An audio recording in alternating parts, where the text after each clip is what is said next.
I just always thought that I knew what the animals were saying. Even though I was told that I didn't know, I thought I knew. You do not want to miss today's episode with animal communicator and pet psychic Danielle McKinnon. Wow, I have never been asked that question. Okay, no, the animals are not just as aware as we are. Today we're going to talk about everything from animal souls and what they incarnate to teach us. There's two other ways that they teach us. They teach us through why your pet might be misbehaving and how that relates to your soul evolution. Jesus explains to me that he's peeing in the plant in the kitchen only at certain times, that there's a going on in the house. This dog knows what his human needs to do to evolve, and I have to start listening. So many people think that it's hard to get a message from their pet on the other side. It's not hard. The easiest, most common sign is the souls of some of these animals that are undergoing such abuse and neglect in factory farms and slaughterhouses. The worst thing for me is any type of suffering.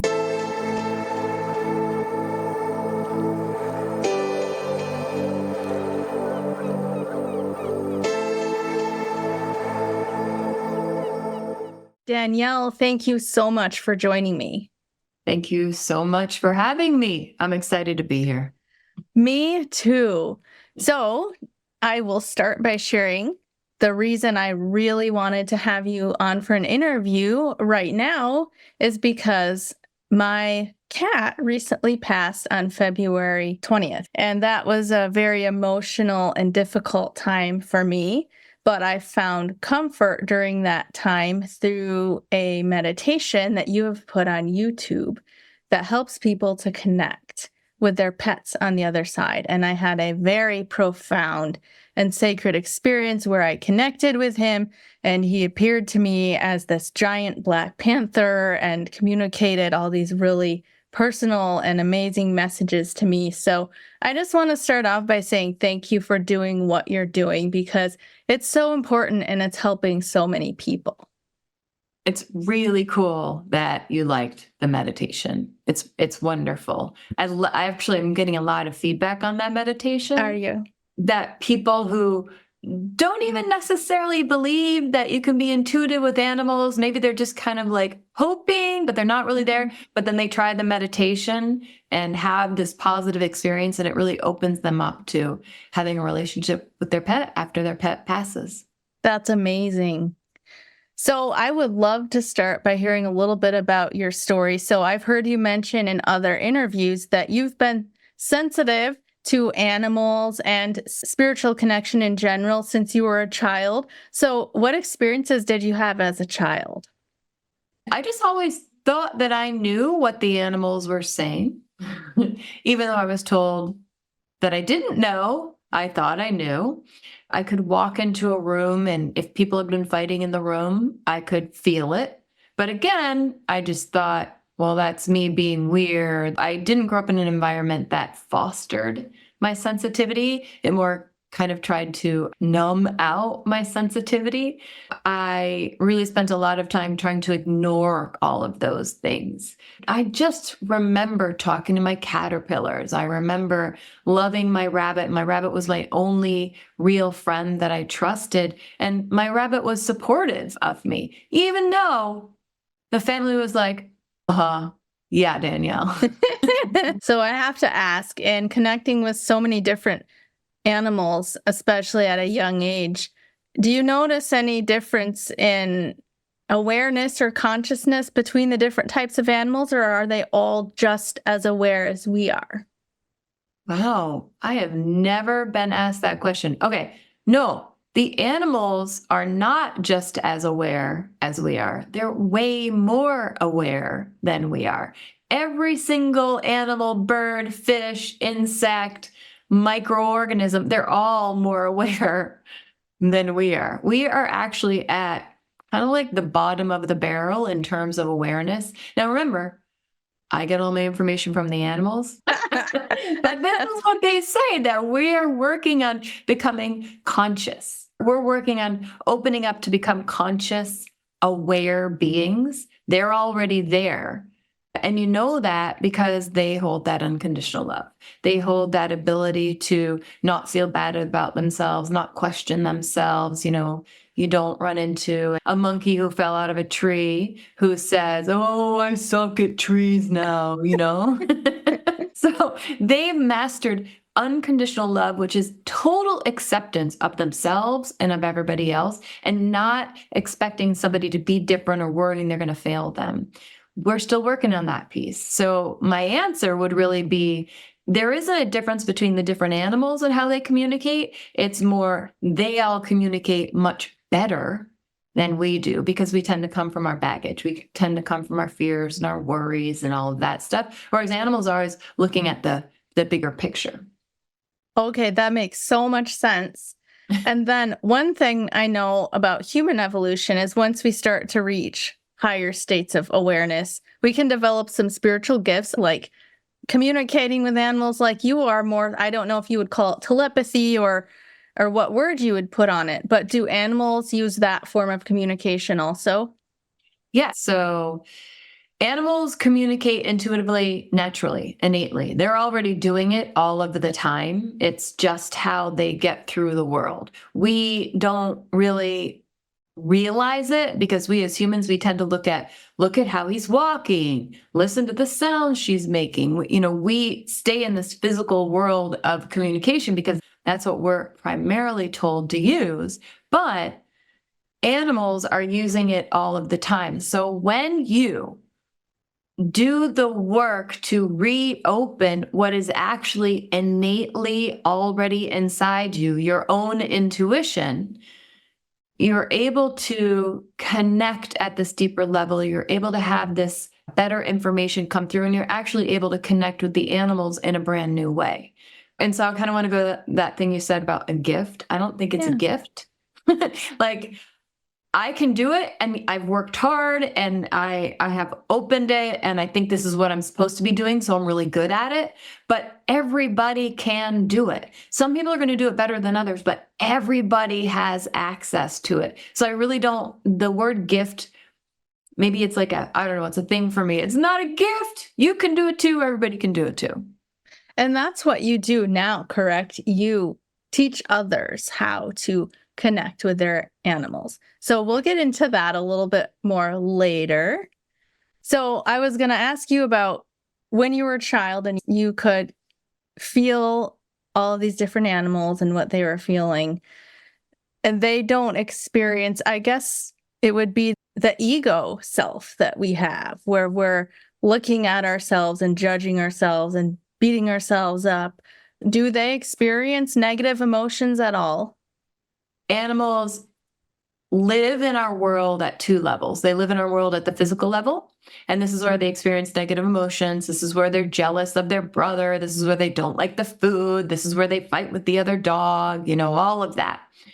And then there's the soul level. And the soul level is where they're understanding the big picture. They understand and facilitate us learning things from them in order for us to become conscious beings. So yes, they do experience that stuff.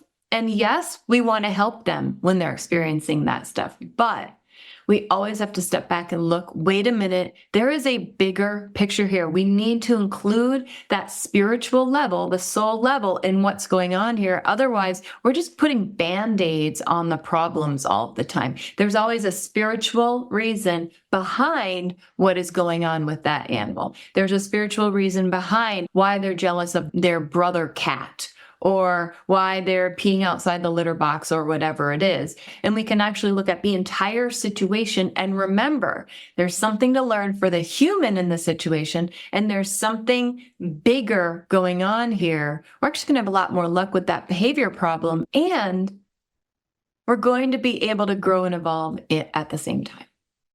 That's beautiful.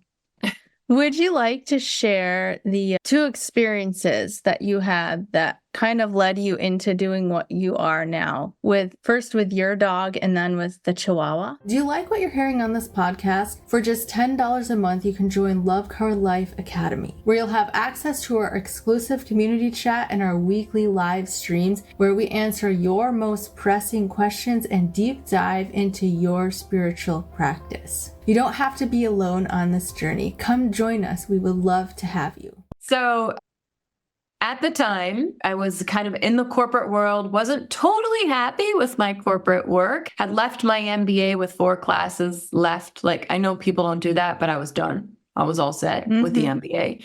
And I was living a life with my husband and my 2 dogs and kind of trying to do, we're going to call it the regular kind of life. It was not feeding my soul. So my dog ended up getting really sick, and she was a puppy. She was really young, but something had happened. We couldn't figure out what, and the vet couldn't figure out what. We had a $4,000 vet bill. She'd been at the vet for 4 nights straight. Nobody, they'd run all the tests they could. Nothing was showing up.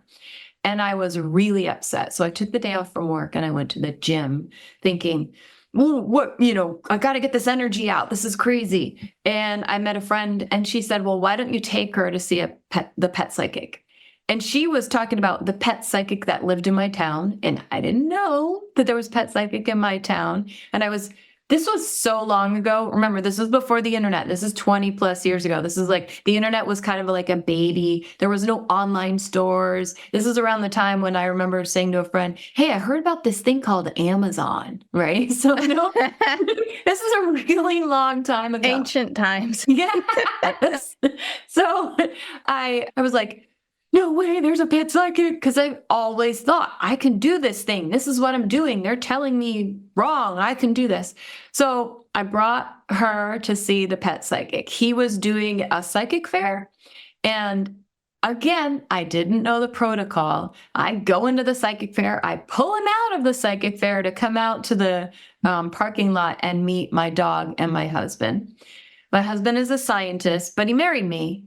So and I was already kind of like this. So he was kind of just like, what are we doing now, Danielle? What is this thing? The guy, the pet psychic, animal communicator, I use them interchangeably. I don't feel like there's any difference. He ended up connecting with my dog and he said, okay, so she's really sick because she ate corn cobs. And she ate the corn cobs because you and your husband have been fighting about your mother. And he kind of said it questioningly, like, your mother? For me, that was like the key that opened the dam. And for me, that was like, what? This is real. And she did get better. She definitely did get better. She had eaten the corn cobs and she did pass the corn cobs. Where they weren't able to see at the time over those 4 days. So she got better, but she helped me open my life up into a brand new thing. So I took the guy's class the next weekend and boom, I was like, this is what I'm supposed to be doing. And I immediately started a business. So I started a business having taken 1 weekend class, but there were no other animal communicators around. So I didn't have anyone to be like, I need more experience. I didn't know anything. So I just tried it out and loved it. Wow, that's amazing. And clearly you were meant to do this.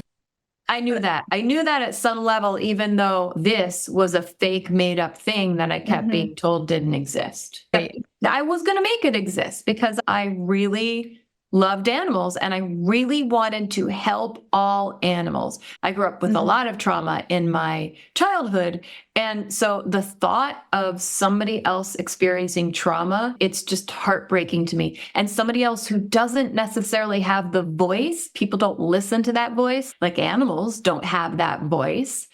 That even hurt me more. So all I wanted to do was start this business and fix all the animals. I love that. So your dog ate the corn cob because you guys were fighting. And so we talked previously about how the animals do have their animal awareness, like the earthly awareness, but also the higher awareness.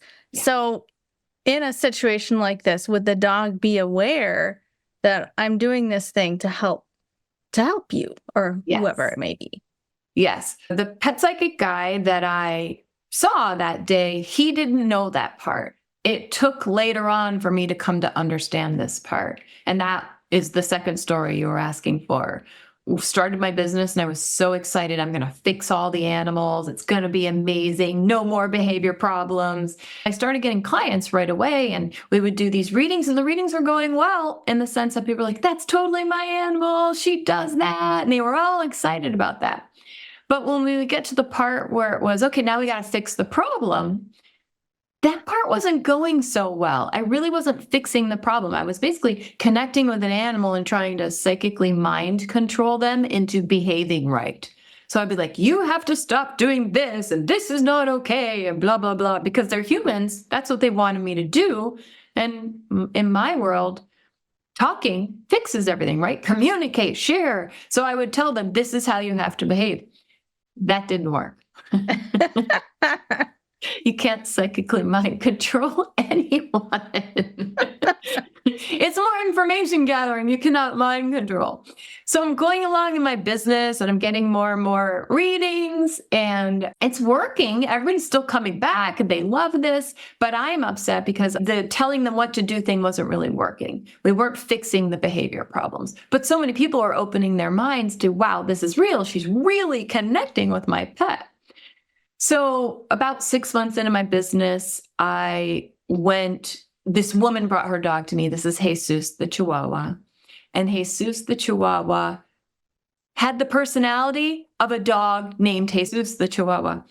And so she brought him to me. We did this over the phone because he was peeing in a plant in the kitchen. And that was not good. She wanted me to tell him to stop. And I was still on my, sure, I'll psychically tell him to stop thing. And so we connect. I connect to Jesus and his humans on the other end of the line going, yeah, he's like that. He says that. Yep, that's his favorite thing, confirming I've really got him here. She was very clear about that. And I was definitely connected to Jesus.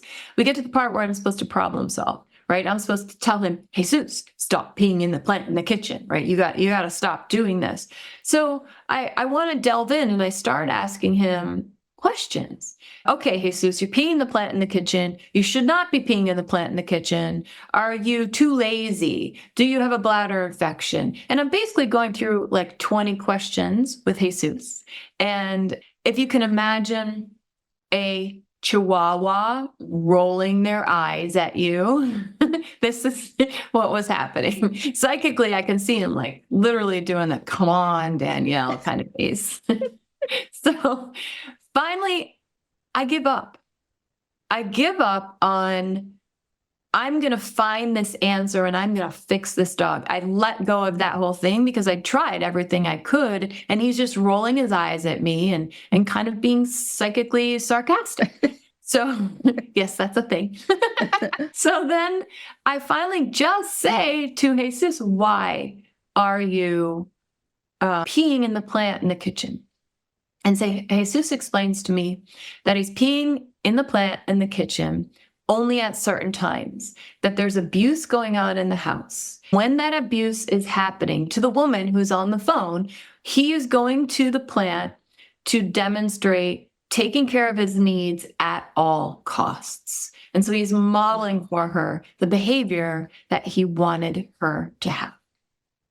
This was the moment where I went, I don't think it's about me fixing the animals. This dog knows what his human needs to do to grow and evolve. And I have to start listening.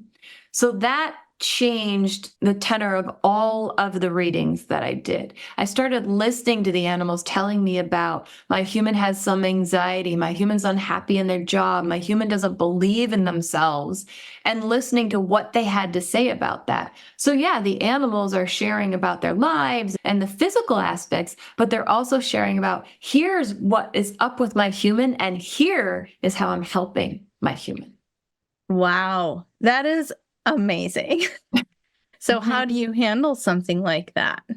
Well, that day I had a psychic fight with Jesus. I'm not saying that. I don't want to say that. And I kind of went back to him like, it's not a bladder infection. Like, what? Are you sure that it's not something else? Because I don't want to say this to this woman.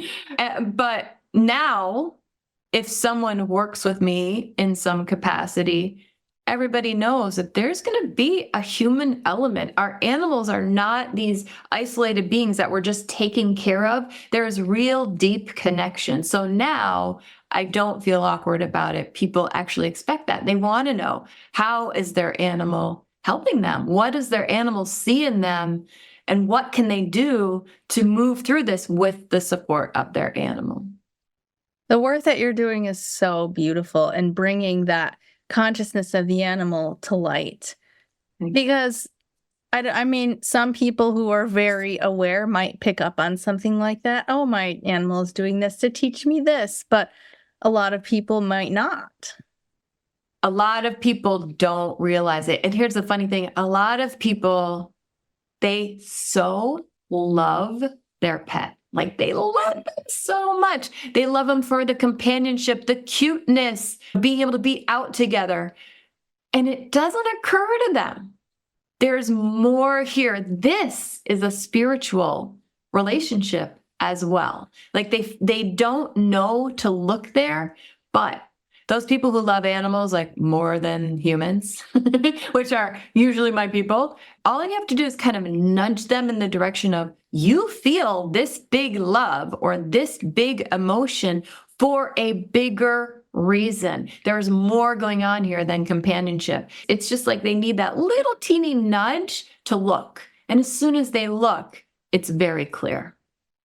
Yeah, I started to pick up on that with my cat that I was telling you about.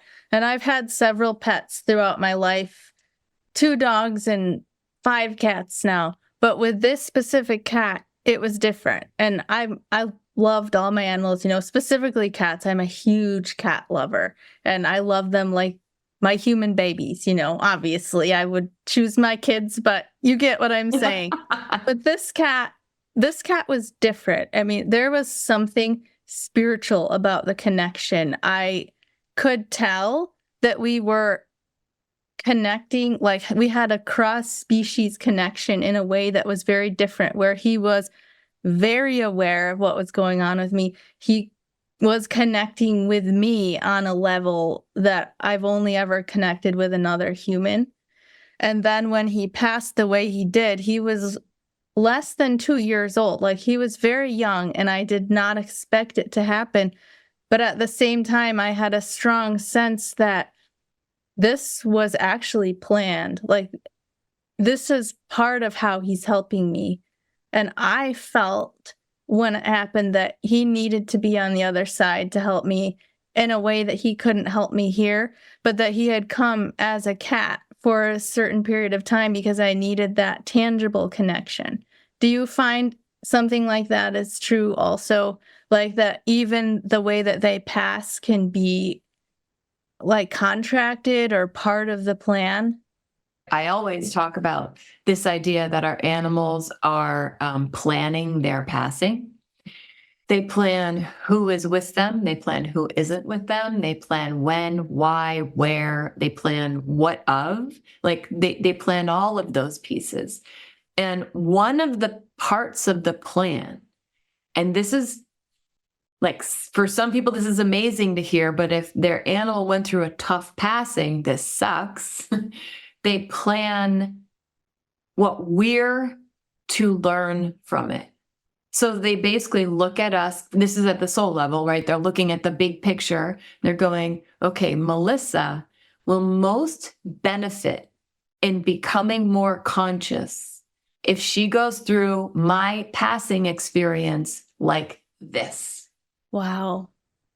Which so easy and beautiful to picture when your pet dies of old age in your arms peacefully and beautifully, right? Oh, this love is so big and I get it. But when it's not an easy passing, or if the pet passes when you're not there, it's really hard for people to kind of get their brain around that, especially when the pet passed when they weren't there. So many people are thinking, is this because he was mad at me, or she didn't like that I went on vacation, or she was giving me a message that I'm working too hard, or something like that? And it's actually never that. There's never a negative intent behind the timing or the placement of their passing or behind who is and isn't there. I do want to talk for a moment, though, about something else that you said. Yeah, go ahead. Which was that you have all these other animals, you love all of your animals, but this cat had, it was a different type of situation going on. One of the ways that I have found that animals will choose to help their human become conscious and grow and evolve is through big love. Big love like you've never experienced with a person, big, dependable, trustworthy, like all-encompassing love where you have never felt this with anybody else. You could trust them with anything and they will be there no matter what. And that is one of the lessons that we're to learn from animals who inspire this within us. And it doesn't matter that the other animals in your life didn't do this. They were just working on other lessons with you in other ways. But when we have that, you hear people say my soul dog, my soul cat, my soul horse, etc. It's just that lesson was all about you receiving love, unconditional love, in a way you've never received it before. Does that make sense? That makes so much sense. Yeah. It's an interesting thing that happens because then people go through a thing where they're feeling bad because they didn't feel the same type of love for the others, etc. But it's not about that at all because they're just doing different lessons.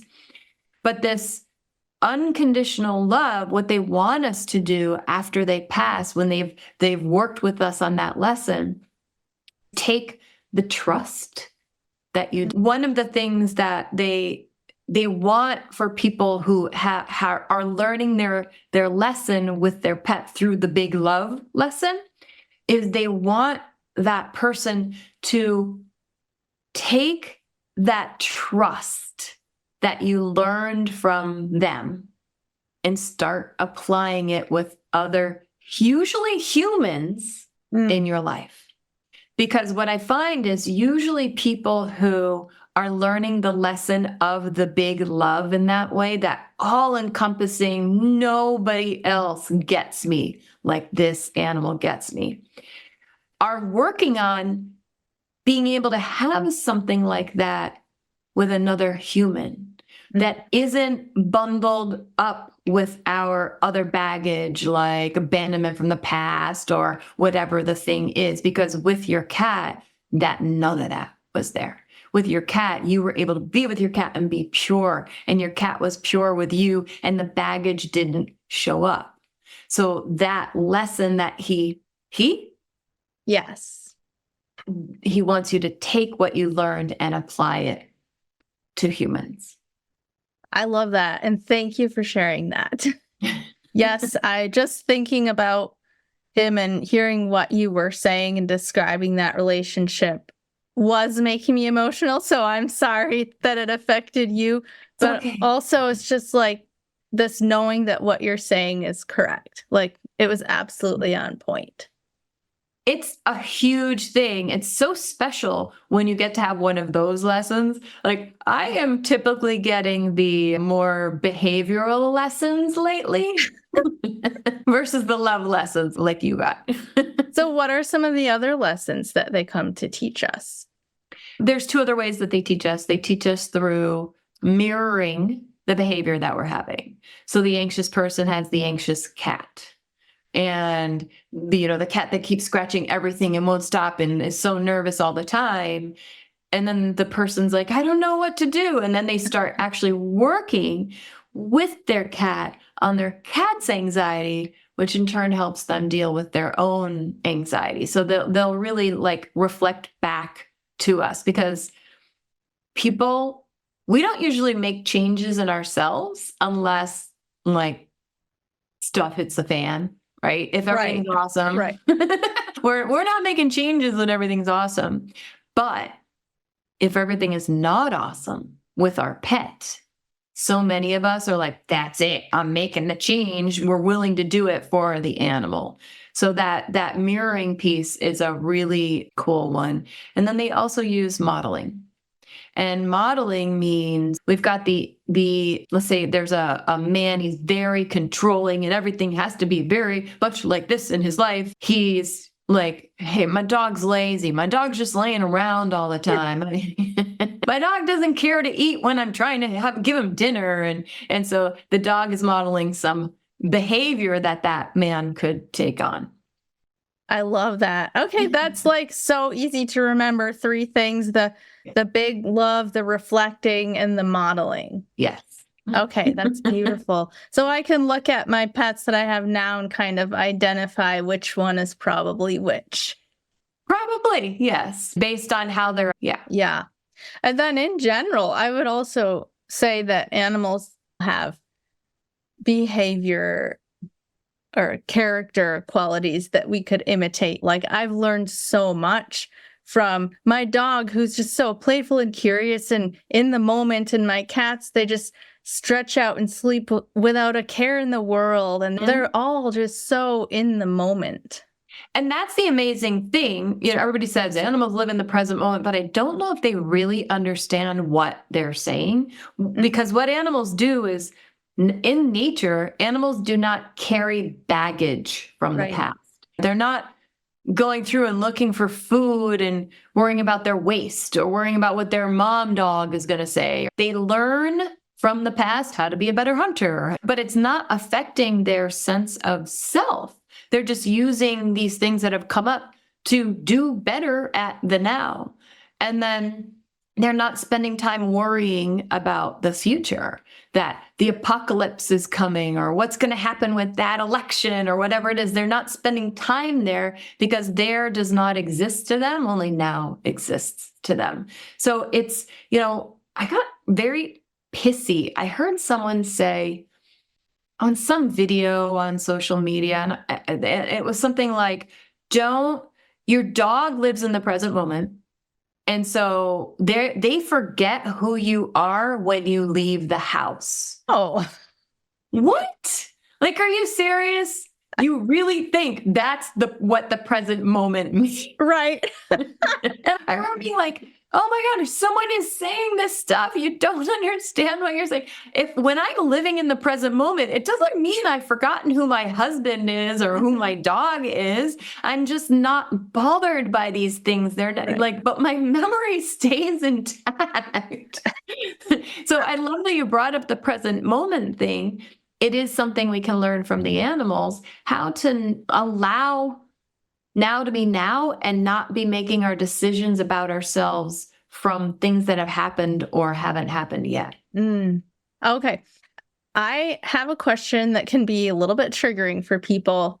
I don't think it will be for you, but if you're uncomfortable with it, just let me know. Okay. So I have a question I feel like on the physical level, because on spiritual level, I know everything is understood in unconditional love. But on the physical realm, I think we have a little bit of a double standard with how we treat animals, because we have our pets that we love so much, and then we have other types of animals that we abuse. And this isn't to me about eating meat or not eating meat. I think everybody should do what's best for them. But it's how we treat the animals getting up to that point. So the souls of some of these animals that are undergoing such abuse and neglect in factory farms and slaughterhouses, is there a soul purpose in that? And how do the animals feel about that? Yeah, there's a soul purpose in that. They are contracting to go through that in order to help us all become conscious, grow, and evolve. So it's triggering for a lot of people to talk about this and to think about that some animals are purposefully incarnating here, saying, yep, I'm going to be a cow and I'm going to be eaten, or I'm going to be that dog that nobody loves and goes through that, or the dog fighting dog, or whatever it is. But if you can, I have to bring in the spiritual level, because if you can step back and look at it, they're all incarnating here in these bodies on purpose. And there is always a way for us to learn and grow from these things. Do you remember, Cecil the yeah. lion, who was a lion who was in a sanctuary, and there was a canned hunting place next door, and a dentist went into the sanctuary and shot him and killed him. Oh, wow. And there was this huge uproar. He was not supposed to be shot and killed. That dentist shouldn't have done that. But, all of this stuff. And regardless of what actually happened and the ins and the outs, what happened was Cecil contracted for something like this to happen to raise awareness for so many people to things that are happening with animals. He opened up the hearts of so many people. I mean, this was going through all of the social media and the news outlets and all of this. So many people became aware of canned hunting, of the plight of the lions, and, like all of these things. I would never consciously say, oh, good thing Cecil, that's not what I'm saying. Right. But when I step back and look at the big picture, I'm grateful to him that he did this thing that raised the awareness of so many people to the plight of animals. Yeah, it's so interesting how there's these two levels of consciousness happening, where on the human or physical level, we are going through this awakening. And on the higher level, everything is already understood and accepted.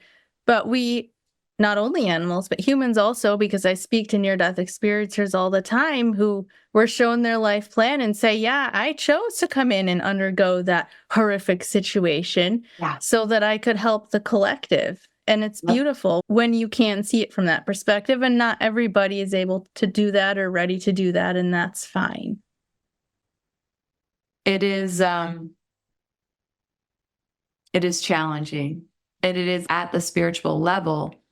All of this is purposeful, and all of it is to help us grow and evolve to where the animals are, with unconditional love and self-acceptance. And when you have unconditional love and self-acceptance, you don't need to push anybody else down or make anybody else, human or animal, be lesser in order to get ahead.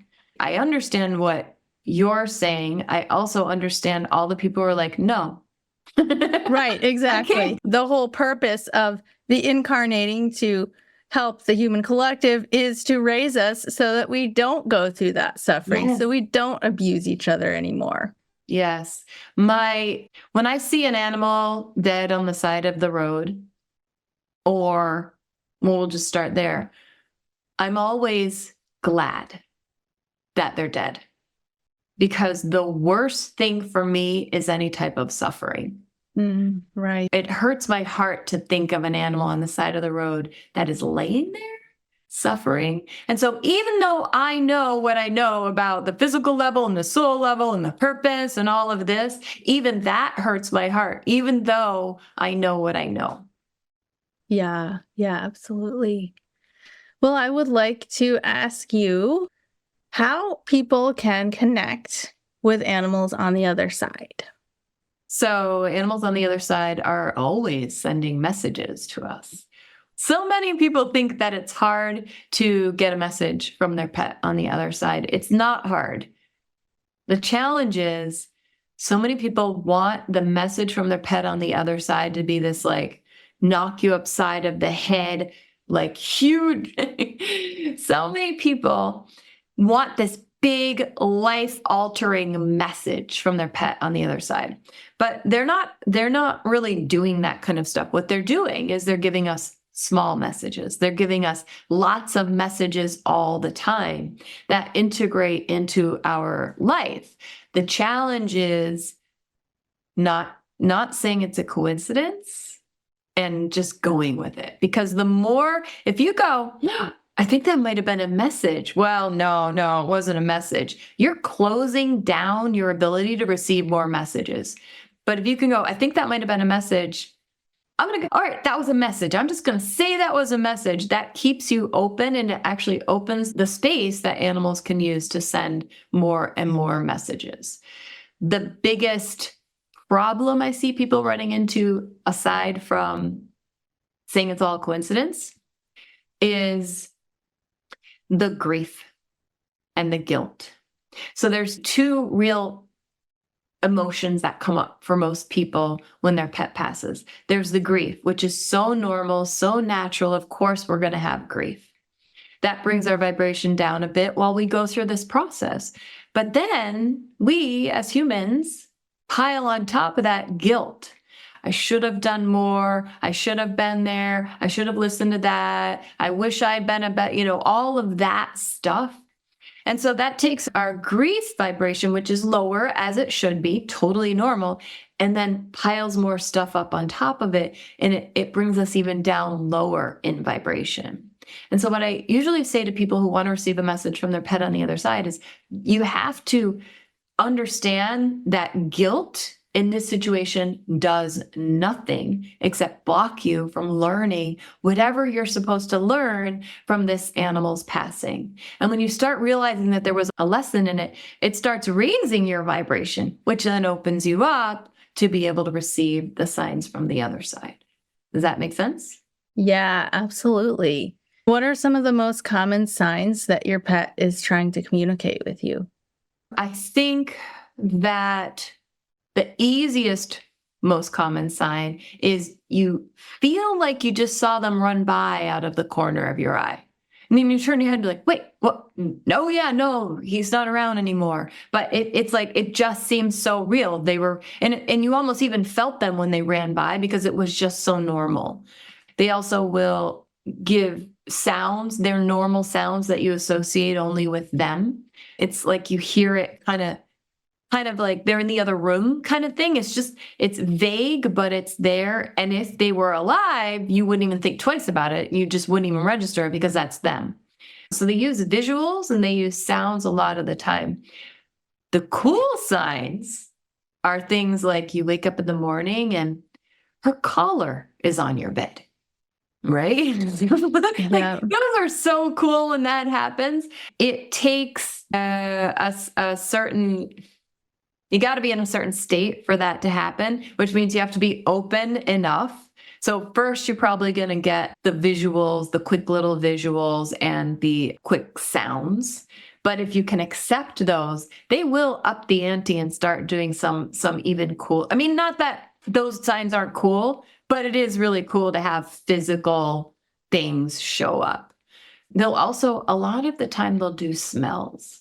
So I had a dog who crossed over, and a long time ago, we didn't really bathe. I still don't like bathing my dogs. They're dogs. They don't need to be bathed. They're dogs. They get dirty. Right. It comes off, So she had a certain dirty dog smell that I actually really loved. It was never gross. It was just her dirty dog smell. She loved rolling in dirt. And so sometimes I'm sitting at my desk and it just walks by. And I'm like, oh, I know she's here. Hello. But smell is a big one because we're looking for visuals, right? We're looking for things to materialize. We're listening really hard to hear the sounds.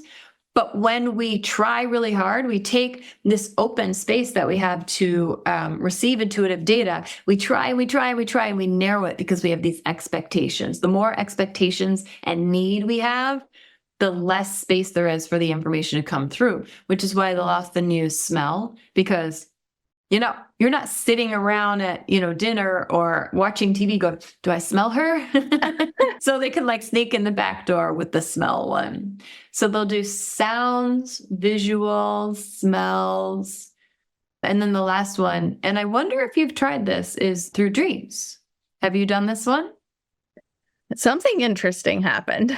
I did dream about him one night, but I woke up in the morning and I could not remember what the dream had been. So I was laying there trying to think and remember what was this dream about. And all of a sudden, he was laying on my chest. I could feel him. I could feel his hairs. I could smell him without smelling him. I know that sounds so crazy, but it was so real. Yeah, that is real. And that is amazing. Not everybody gets that. It's a really special thing that you had happen.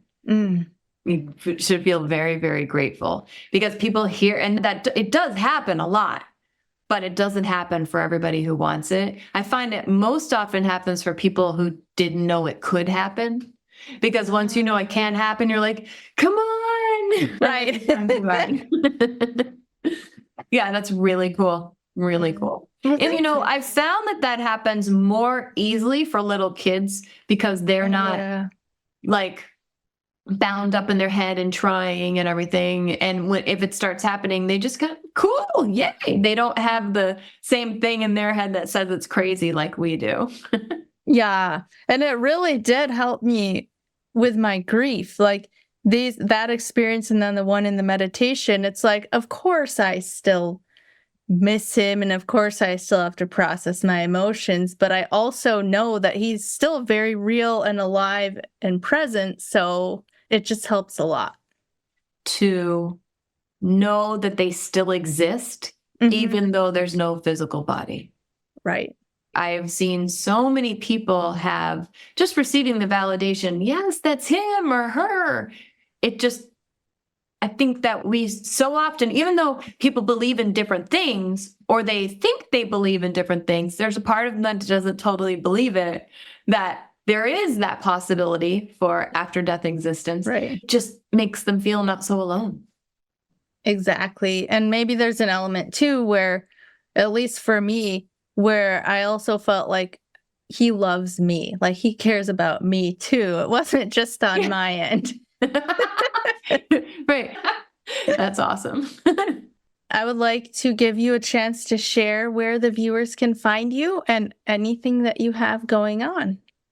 Yeah, my website, DanielleMcKinnon.com, or I have a YouTube channel with a lot of videos about these things, so you can go to my YouTube channel.